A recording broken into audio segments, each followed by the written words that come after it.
Hi Resonators, welcome to Tamiosity. I'm Tammy. As promised, this is the second in the series where I'm learning to cut glass and ceramic to add to my resin pieces. And today this one is for the T-levers. Let's watch the video and see how it turned out.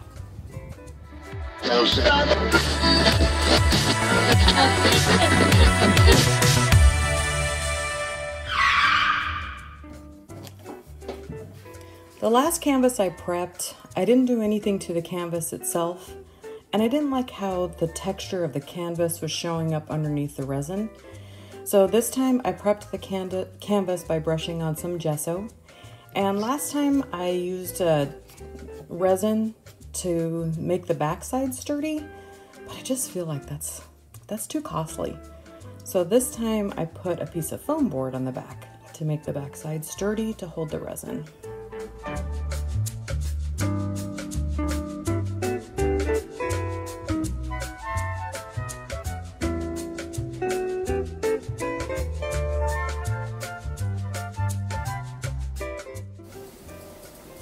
Now I'm just spray painting to create an undercoat that's something sort of similar to what I'll be creating on the top with resin.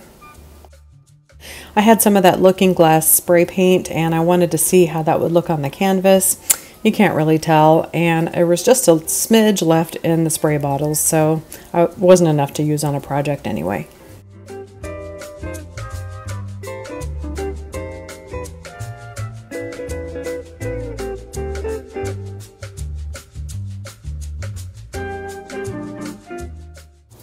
The colors I mixed in with the resin are Flow Art White to help create cells, this Deco Art Zinc for a little bit of metallic color, some Craft Smart in a light pink non-metallic. I wanted something in a flat finish, and then the Black Diamonds Aphrodite Obsession, which I am obsessed with.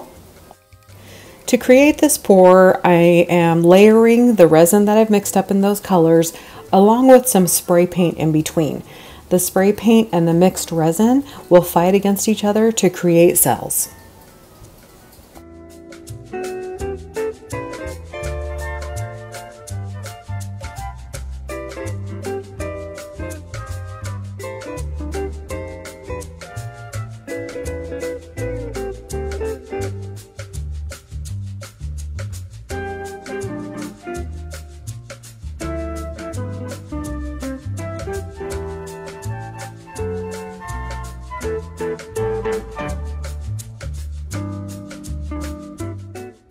In the two corners of the canvas, I'm just pouring the resin that I mixed in with that zinc colored paint.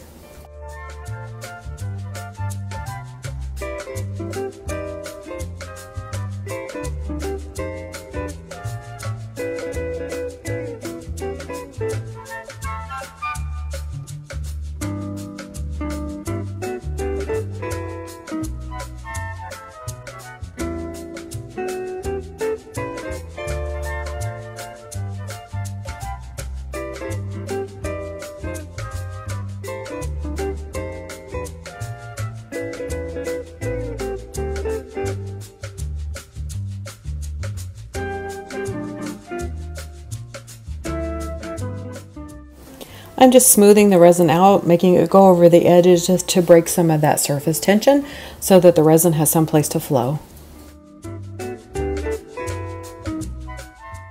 This is my favorite part. Now the pour, we get to watch all those colors come out of the cup and create something all unique on its own.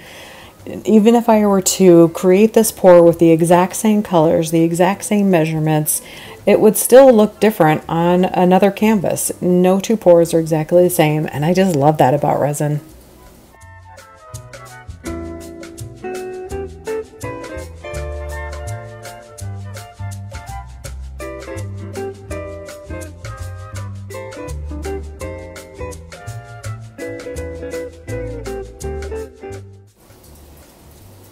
Look how pretty! It is so pretty. The color combination is pretty. You can see all these cells. It has this movement and shape. And I apologize for the light poking through the pegboard in the background, making it kind of hard to see, but it's just so pretty. I love it. I love that there's gray in this one. The previous one I did, there was no gray, but I wanted to use the colors found in this teacup. And I was hoping I could put the teacup in the corner closest to me so I wouldn't be working upside down. But since I started to pour in that far corner, you could see the direction the teacup has to go that way. So I'm actually going to be finishing this canvas kind of working upside down. I started to lay down the beads one at a time. I don't have the patience for that. So let's just scatter them about and see how that looks. I waited 2 to 4 hours after I did the pour to lay down the cup and the beads. It was just tacky enough to hold everything into place. And now I'm going to personalize this. First I wanted this piece to say a spot of tea. And then as I was poking around on Cricut, I found "You're my cup of tea." So I created that instead. And I just think that's, I don't know, it looks better to me. And by the way, on Cricut, using the app, they have finally added the curve feature. The curve feature, I've been dying to use that curve feature. I don't have a computer at home. I do everything on a tablet. So that curve feature was never on the app. Now it's on there, and I'm so happy I got to use it. Yay!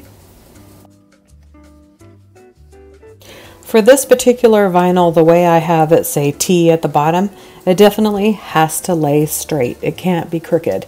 So I had to figure out how to create a straight edge to guide that and lay it down straight.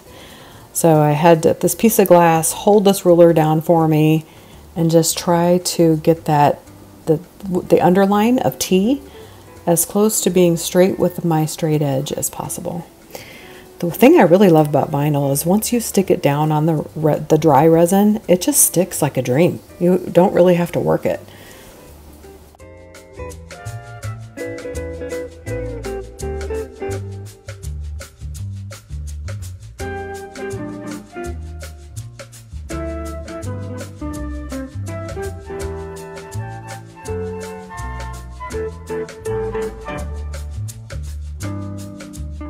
Okay, we're ready to top coat, so now the vinyl will be underneath a layer of clear resin, and this clear resin will make sure that the cup and the beads stay secure. I forgot to mention that the resin I'm using on this one is Super Gloss by the Epoxy Resin Store. I use that for both pours, the color pour and the clear pour. And I also wanted to talk about cutting this teacup. So on the first of this series, I cut a coffee cup and I used a diamond wheel on my Dremel. A diamond wheel on my Dremel. And I kind of just made a seam and then I cut it with those snippers. Well, this time, instead of making a seam, I cut it all the way through. So this teacup has a nice clear edge all the way around from using that diamond wheel to cut it. So I'm using the heat gun just to blow around that clear so it gets all evenly coated. And as I'm doing this, that's when I realized I forgot to prep the back of the canvas again. I needed to put some masking tape on the back so I can just peel those drips off. And I forgot. It makes me so mad. But here it is. It's all finished. I haven't done the back to get the drips off, and you can see a little bit of clay in that corner. It's a rainy day, cloudy, rainy day. It's not raining at the moment, but it's a cloudy day. So it's just, I don't know, it doesn't show everything. So I'm going to show you again on a sunny day. But here it is, the first day, it's first reveal, and it's so cute. I love the color combinations and the beads, and I just love the way that pour turns out. I love the cells that are created, and it really has some flow. So cute. And I had to add the key because I just like those vintage keys, like so many other people like them. It's so pretty. The colors match the teacup. It's just so darn cute.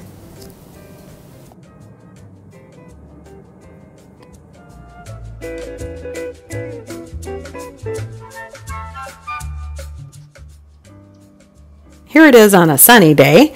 And now you can really see all the glitter and how shiny it is. And it's just so pretty. I love it. It's so feminine. And it just says, hey, let's have a cup of tea together. I really loved working on this project. I hope you guys liked it too. And if you did, please like and subscribe. My goal is to have 1,000 subscribers, and I hope you're part of that goal. Thank you.